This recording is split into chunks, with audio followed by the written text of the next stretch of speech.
Friends, जय माता दी। आप लोग कैसे हैं? आशा करती हूँ आप लोग बहुत अच्छे होंगे। तो आज मैं आप लोगों के लिए लाई हूँ बड़े बुजुर्ग की बातें। जो हमारे बड़े बुजुर्ग पहले क्या करते थे वो बात कहीं ना कहीं हमारे ग्रंथों में लिखी है और उन बातों को हम लोगों को मानना चाहिए।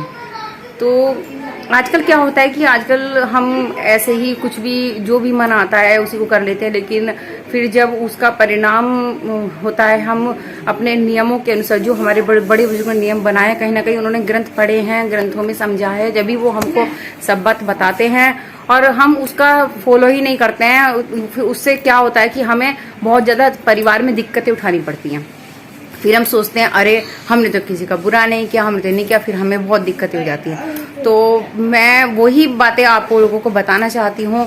बहन, बेटी, अतिथि, गुरु, ब्राह्मण, गौ माता अगर आपके घर आने लगे और बार बार आने लगे तो इसका मतलब ये नहीं है कि वो इज्जत नहीं रखते, ऐसा नहीं है। या गौ माता को और कोई घर नहीं मिलता तो आप समझ जाइए आप पे प्रभु मेहरबान है, और इतना मेहरबान है कि वो आपको आगे बढ़ाना चाहता है और वो आपको इतना सामर्थ्यवान करना चाहता है कि आप बार बार अपने अतिथि का सत्कार करें और बार बार भूखे को भोजन कराएं, आदर सत्कार करें। और गौ माता को चाहे एक आ रही है, अब आप बोलेंगे एक आ रही, एक थोड़ी आती है पूरे दिन में, पता नहीं कितनी गौ माता आ जाती है कि हम रोटी देते रहेंगे।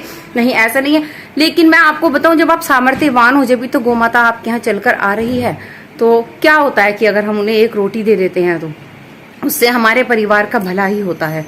और सत्कार, आदर सत्कार करने से, अतिथि का सत्कार ने कभी घर में मतलब इतनी बरकत होगी, आप विश्वास मानेगा, इतनी बरकत होगी आपके घर में कि आप मतलब धन को और अपने घर में शिष्टाचार को समेट भी नहीं पाएंगे। आप खुद अपने आप ही अपने आपके बच्चों में भी एक नया शिष्टाचार धारण हो जाता है, क्योंकि जहाँ अतिथि का, लड़की का सत्कार, आदर सत्कार होता है, वहां पे भगवान स्वयं ही निवास करते हैं। और अच्छा फ्रेंड्स, कल थी राखी, तो आप लोगों ने सभी ने राखी बनवाई। कैसा रहा आप लोगों का त्योहार, कमेंट करके बताइएगा। राखी के विषय में भी एक बात मैं आपको बोलना चाहती हूँ कि जब हम रक्षाबंधन कर लेते हैं तो हमारी जो बहनें होती हैं, हमारी बहन बेटियां जो होती हैं, वो आपकी कलाई पे जब राखी बांधती हैं, वो आपकी शुभता के विषय में बांधती हैं, आपकी रक्षा के विषय में बांधती हैं। तो उस राखी को आप 1 महीना, 2 महीना, 3 महीना या अगले ही दिन किसी मजबूरी के कारण अगर आपको खोलना भी पड़ रहा है या वो टूट भी जाती है और आपको हाथ से उतारना पड़ रहा है, तो आप किसी भी गौशाला में चले जाइए, या आपने अपने घर में गाय पालन कर रखी है तो आप किसी खूंटे से उस राखी को बांध दीजिए।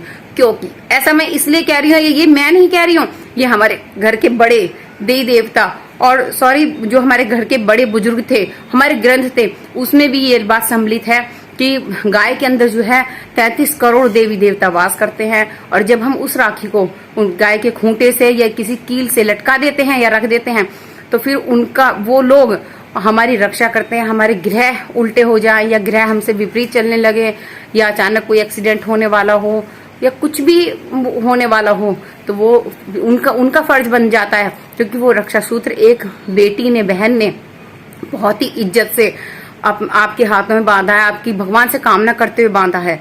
तो उस रक्षा सूत्र की इज्जत रखनी फिर वो भगवान के हाथों में होती है। तो फ्रेंड्स, ये आज मैं कुछ बातें लाई हूँ आप लोगों के लिए कि जो कि हमारे बड़े बुजुर्गों ने बोली है। तो फिर मिलते हैं नेक्स्ट वीडियो में। Okay, bye.